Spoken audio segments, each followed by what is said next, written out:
Welcome back to Making It Awkward, a weekly podcast where I, Jessica Wilson, remind us all that we can think smart things. This is the first episode of 2025 and an opportunity to both glance back and gaze forward. A lot happened in 2024, and we were uniquely prepared to watch it unfold. This podcast, Spotify Wrapped, offered a summary and a couple of statistics. In 2024, my interview with Dr. David Wiss was Making It Awkward's top played episode on their platform. So it's a lower exposure, meaning there's lower amounts of foods that are highly rewarding. And I'm thrilled to share that in 2024, this podcast was in the top 5% of video podcasts on Spotify. Things are happening out there and people are paying attention. Even Lexi's episode that originally aired in 2023 and reran last week foreshadowed the extreme pendulum swing in food choices to come, and I realized how much ground had been laid for a libertarian politician to come in swinging and help elect the next president. Jen and I had already talked about how Senator Cory Booker and New York Mayor Eric Adams had been tapped as health experts in a Netflix documentary. Individualism has been having its moment, and it's given an opportunity for grifters to establish themselves by simply making shit up, be it supplements or terminology. If it evokes positive feelings or stokes fear, it will sell. 2 weeks after this podcast started in 2023, we were talking about how some guy in Brazil made up the term ultra-processed foods and its criteria in 2009. And then how in 2023, one guy was able to capture international attention and create panic by eating them. And also, potentially, influence policy. A week later, we heard from someone telling us that the primary goal in life is mitochondrial health and that we, as individuals, are easily able to achieve this via our choices. In 2024, the term metabolic health took off on social media, in popular news sources, and is a go-to term of Make America Healthy Again. The wellness elitism was quick to follow, with everything from Kourtney Kardashian's Lemitone supplements to tone your metabolism coming later in 2025 to a metabolic health walk with Peloton instructor Matt Wilpers. We also saw how social media is an easily accessible source of health information for individuals when universal healthcare isn't an option. The rise of the wellness grifter was inevitable when health literacy is low. All of this relies on the idea that everything that happens in our body is within our control, and there's inherent in-group and out-group required for this to be true. People who make the right choices and those who don't. Something that Patrille spoke to when talking about Puerto Rico.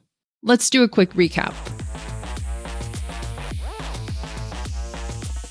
You can't get away from it, and you can't say what's good or bad, because I'm like, almond milk is processed, soy milk is processed, regular milk out of a cow, processed.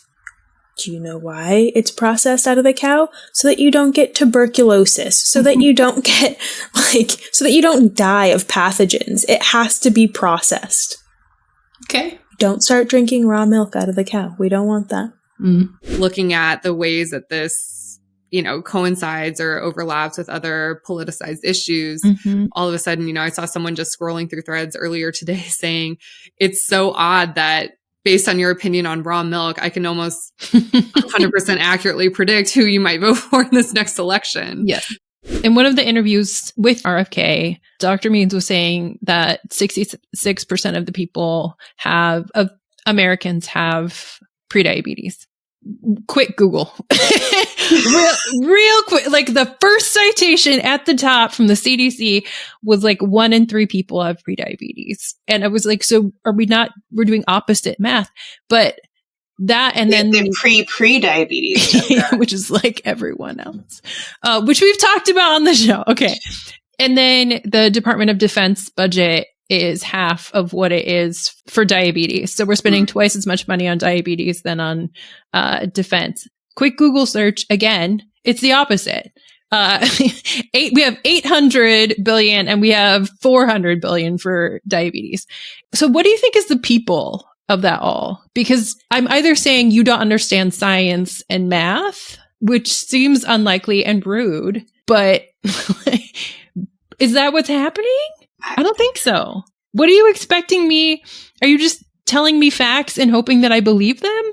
Oh, I think 100% that's what they're not expecting people to actually Oh, that's it? do the research. Or Okay. I think there's been this fascinating and sociologically studied and / scary, carving away of like science as the premier moral and factual authority in society, this like increasing distrust of science. Mm-hmm. So it's interesting that they know that like most people are still in this place of like, I need you to give me statistics to back up your statements. Like you need evidence. But then I think when you push back to say, well, my evidence that I'm getting from the CDC or that I'm getting from the NIH or whatever it may be, then they can push back to, well, they're biased scientists. Like, why should we believe their information? They're just working for big pharma. They're funded by, da, da, da, da, da. So I think that what you can get into in terms of a spiral is like, you can present them what you believe to be pretty solid scientific evidence.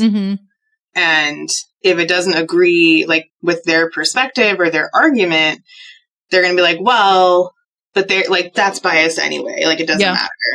Yeah. So it like gets into like, there's not any evidence that they're going to believe that doesn't push forward their argument. Yeah. I think that it's so interesting because there's definitely a certain mindset when people talk about one food being better than another, right? Because they will talk about, I don't even know, like certain protein powders being not good enough, or look at all these chemicals in this protein powder. And then they'll have something on sale that costs a lot more. I always have to say that if you notice the difference in price tag, a ton more. But when you look at the ingredients, they're still similar. So I don't know why we're talking about one being better than the other. And it really comes down to an elitist mindset because one is more expensive and also one is harder to access. So I think when people look at those two components, oh, it's more expensive. Oh, not everyone can afford this. Not everyone can even buy this. This isn't just available at your local grocery store. It means that it's better. And I noticed that with a lot of wellness products in general.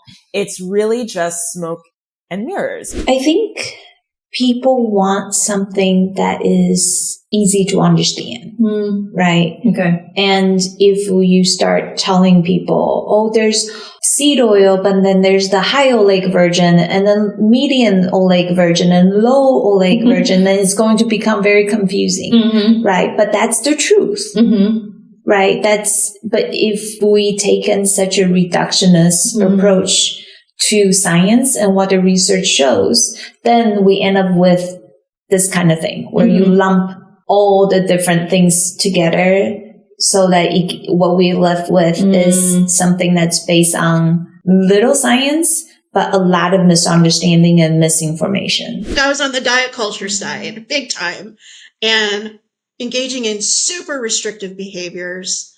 I recognized it and I knew that that wasn't good. And I believe I just looked up like how to stop binge eating. I remember like I can see my TV in front of me. I watch YouTube on my TV. So I can literally see my TV and looking up those words. And that's when the rabbit hole hit.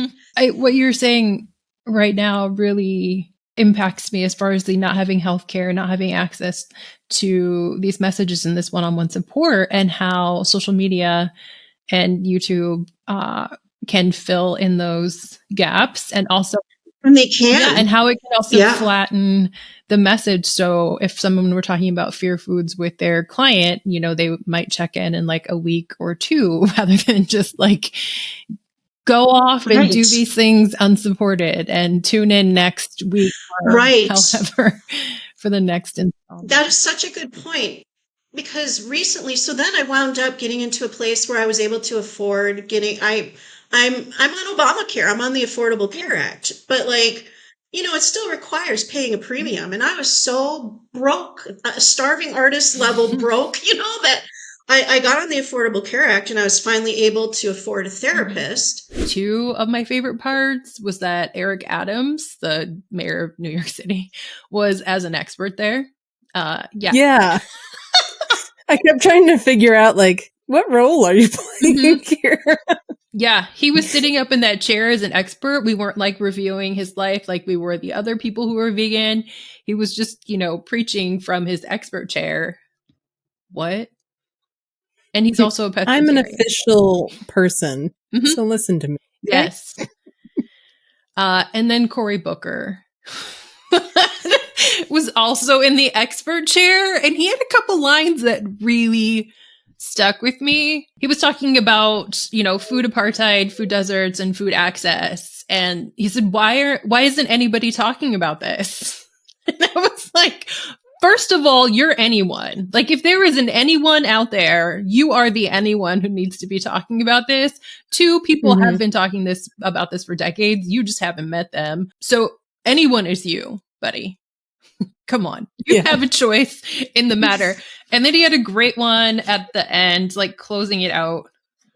It was talking about basically whatever healthy food is. And wouldn't it be great if we created incentives for like people to be growing more vegetables, basically, having more food access? And I'm like, yeah, it would. Like, am I going to do that? Or is that your literal job to be doing this? Right. I don't know what people elected you for in New Jersey, but my guess would be, this would be part of your job. And I don't know who you're asking with this, like, wouldn't it be, or why people are talking about. I feel like you don't know. Like, we're not going to be able. If you call your representatives to ask for this, it might be a good idea. Oh, wait. Shoot. Who are you going to call? Like, come on. My family's from the island. Because of colonialism, the agricultural sector has been intentionally dismantled for various reasons that we can get into. Right now, currently, very similar to the state of Hawaii, the island, the archipelago imports, I think it's 86% of their food supply. There is a little bit of a change happening as people are basically realizing the impact of colonialism and are looking for a more sovereign relationship to the land as well as their food supply. So there is a change happening. But part of the reason why our food is imported and the types of food that are also imported, a lot of it has to do with the infrastructure. This island has a very unreliable power grid. Folks lose power throughout the times of the day, and generators can only last so long. Shelf-stable food, bottled water, these are means of survival. This isn't something that people just choose to eat.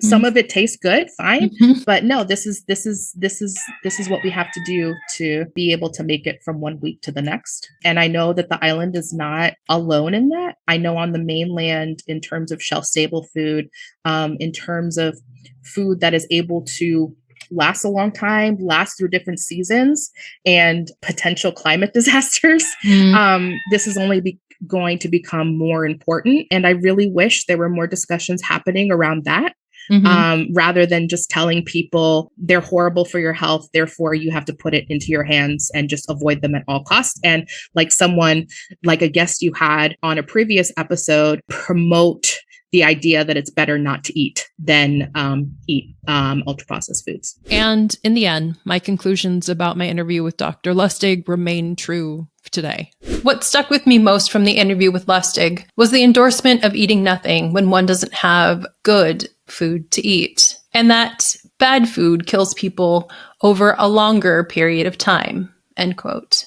This pinged eugenics and ableism for me. It was a bit more than a century ago that eugenics gained traction among doctors and then the public as a biological science. In the PBS documentary, The Eugenics Crusade, historian Dr. Keith Wailoo of Princeton University noted that these doctors were trying to recreate society in their own image. And historian Dr. Daniel Kelves, professor emeritus at Yale, said that the eugenicists, most of whom were white, Protestant, and middle to upper class, quote, tended to equate human worth with the qualities that they themselves possessed, end quote. People who didn't fit the ideals of society were disposable, a burden, and not afforded humanity. These beliefs are what come to mind when I hear that eating nothing is the desired alternative when we cannot cook something from scratch or dine at a 4-star restaurant with tiny portions. The idea that eating processed food is bad because people live longer than they would if they starved and become a burden on society and the healthcare system is terrible alone, and also ableist. It applies to all of us with a disability or chronic illness, as we rely more on healthcare than those who are non-disabled. And Lustig's comment about starvation ending wars made me curious about which war he believes he's fighting now and how starvation will end it. It could have been just a saying, but it got me thinking that in the 1910s, people felt like they were fighting a battle against a diversifying population and blaming individuals for systemic problems. And this is the same artificial us versus them war that we see in current conversations about a changing population in this country and across the globe. I was talking to my spouse about this. She studied wars in more detail than I, and she said, if we're not fed, we can't fight. People who are undernourished are less able to fight in physical battle, and I'd argue are less able to fight systemic forces of oppression. Keeping people in vulnerable situations by not meeting their basic needs like food and shelter is one way to maintain the social hierarchies that have been in place for centuries. Starvation ending a culture war is another way to fortify the social standing of those who are left. Something we've seen all along is that it's not about the food. It's about this country and the feelings of those in power. It's about holding on to what is known and comfortable and doing everything possible to cling to power and prestige. It's about othering. Food is just the distraction. And with Make America Healthy Again, it was about votes. The ways that people, particularly white men, have responded to my work reinforce that so much of this is about how these men feel. The tantrums, the incredibly long emails, the simply odd things that people will say when someone asks a question or points out a flaw in what was supposed to be a hard fact, show us that it simply can't be about the food. I had someone react to my critiques by telling me about his marginalization as the only straight cis white man in an academic setting, therefore he understands hardship and is brave for speaking his truth. These are not emotionally regulated reactions, and the question is, of course, why are people feeling so threatened? The easy way out of these feelings is to say that I get paid to tell people to eat Cheetos and drink Pepsi, and simply don't understand science. I can't read a research paper, and I don't understand metabolism. Feeling their feelings is hard, and obfuscation is easy. So where do we go from here? Going forward, I'll be paying attention to Senate confirmations and food and health policy. I'll also be digging into more history. After talking to next week's guest, I became more interested in how government farm subsidies and buybacks can change people's lives and their community. And because these things are already hard, I'm looking forward to starting a lighter series called Re-grifting. It will take a look at the people who have made names for themselves by selling us supplements to heal our anxiety about health and dying. The characters I will profile will also be a part of a chart called the Degrees of Separation from Oprah. And with that, I hope you all continue to make things awkward and that we can all think smart things. As always, I'm Jessica Wilson, and you've been listening to Making It Awkward. This show was in the top 5% of video podcasts on Spotify, thanks to editor and content creator Jen Jacobs. It's supported by Patreon members and the legacy of Sacramento Outboard Services.